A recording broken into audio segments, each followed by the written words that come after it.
हमारे ऊपर प्रभु की कृपा है, ये हम कैसे पहचाने? ये 8 लक्षण प्रकट होने लगते हैं जिसके ऊपर प्रभु की कृपा होती है। हमारे ऊपर प्रभु की कृपा है, ये हम कैसे पहचाने? तो ये 8 लक्षण प्रकट होने लगते हैं जिस पर हरिजू की प्रियाजू की कृपा है। पहला, घोर अपराध करने वाले के प्रति भी दया की भावना, शांति पहला लक्षण है। भाव में भी पहले शांत भाव है। हमारे ऊपर श्री हरिजू की कृपा है, इसकी पहचान ये 8 लक्षण। पहला, शांति, अर्थात घोर अपराधी के प्रति भी गुस्सा ना क्षमा करना, यह हरि की कृपा का लक्षण है। देख लो भाई, घोर अपराधी शब्द तो जाने दो, जरा सा प्रतिकूल हो जाए तो लाख समझाओ पर भ्रकुटी तनी रहती है। भला ऐसा है? अपराधी पर भी क्षमा का भाव होना, ये हरि कृपा पात्र में ही होगा, अन्य में नहीं। तो अगर अपने हृदय में ऐसा लगे कि ऐसा नहीं है तो हरिजू से प्रार्थना करनी चाहिए कि कृपा करो, मेरे में सामर्थ्य आवे। दूसरा, अनुसूया, वो किसी भी के प्रति कभी भी कोई दोष दर्शन ही नहीं करेगा। दोष कथन, दोष श्रवण की तो बात जाने दो। अनुसूया, दूसरों के गुणों में दोष ढूंढना ये नहीं होता, हरि कृपा पात्र में ये नहीं होता। ये सब भजन के नाश करने वाले, जैसे पहला अपराधी पर क्रोध कर देना, तो माया ने भेजा इसीलिए था कि तुम्हारे साथ व्यवहार ऐसा करे कि तुम क्रोध करो। क्रोध करोगे तुम्हारी ऊर्जा शक्ति नष्ट हो जाएगी, अध्यात्म में जो चलने की थी, और कहीं तुमने संकल्प कर लिया तो भजन शक्ति नष्ट हो जाएगी। तो अगर भजन बल है तो गया, जरूर उसको दंड मिलेगा, पक्का मिलेगा, 100% मिलेगा, लेकिन आप खाली हो गए। ना भजन करने की वृत्ति रहेगी और ना भजन रहेगा, दोनों बात। अनुसूया, किसी के सद्गुणों में दोष देखना, गुणों में दोष ढूंढना, ये हरि कृपा पात्र में नहीं होता। ये बहुत मंगलमयी बातें हैं जिससे हमारा भजन मार्ग पुष्ट होता है। तीसरा, वो बाहर से और भीतर से पवित्र रहता है, हरि कृपा पात्र।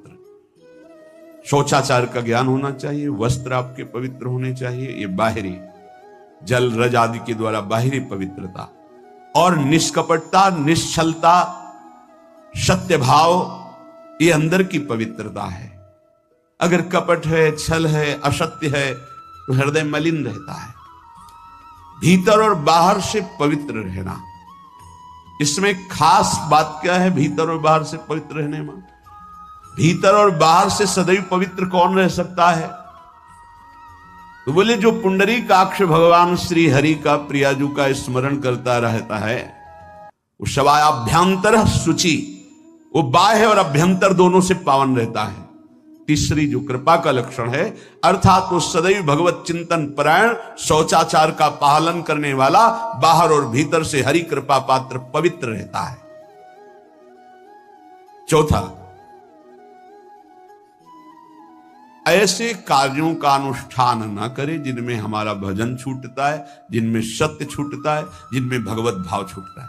जैसे आपके ऊपर कृपा हुई, आप भगवत मार्ग में चल रहे हैं, अब आप ऐसे संसारिक कार्यों का अनुष्ठान कर रहे हैं जिनमें आपकी चित्तवृत्ति बिल्कुल भगवत विमुख हो रही, तो जीवन का लाभ क्या होगा? लाभ तो है भगवत स्मरण से ही। कल एक ने प्रश्न किया कि मैं खाता तो नहीं हूं, लेकिन मांस के दुकान में मांस बेचता हूं, होटल आदमी, क्या उचित है? ये उचित कैसे हो सकता है? तुम और भी तो व्यापार कर सकते हो।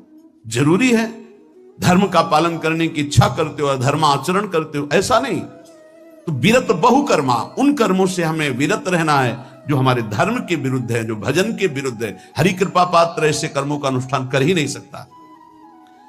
अपने भजन का फल देखना भगवत कृपा पात्र के, सबको प्रदान कर देना। हिम्मत है? अपने भजन, इतनी मेहनत से किया हुआ भजन, भजन होने के बाद, हे प्रभु इस भजन का फल हो, सर्वे भवन्तु सुखिना सर्वे सन्तु निरामया, यहां तो कहते महाराज एक माला रोज आपके लिए करता हूं कि आपकी बीमारी ठीक रहे, तो शेष किसके लिए करते हो प्रभु? शेष है अगर इष्ट और गुरु के लिए तुम्हारा है कि एक माला करते तो फिर इतनी माला करते तो हमें क्या होगा? सब आपको दे देंगे तो हमें क्या होगा? तभी भजन का रहस्य नहीं जाना। छठवां, अपने भजन से अपने लिए कुछ भी ना चाहना और दूसरों की तो बात जाने दो, दूसरों से कुछ ना चाहना ये तो ठीक है, अपने भजन से अपने लिए कुछ ना चाहना है हिम्मत। देखो ये हरि कृपा पात्र में हिम्मत होती। अपना भजन अपने प्रयोग में ना लाना, इसका भी आंतरिक रहस्य है। अपने प्रयोग में आप शरीर को लेकर के बोलेंगे, अगर स्वरूप को लेकर तो प्रयोग की कोई वहां जरूरत ही नहीं, स्वरूप पूर्ण काम है, वहां कोई अभाव नहीं।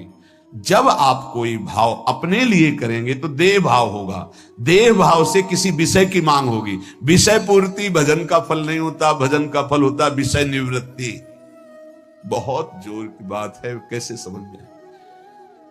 अपने भजन का भी फल अपने लिए नहीं, दूसरों से कुछ चाह रखना तो बात ही जाने दो, भजन से भी कोई अन्य सुख की चाह नहीं हुई। क्या चाहिए? भजन ही बनता रहे, भजन का फल भजन बनता रहे, खूब निरंतर जप करते रहे।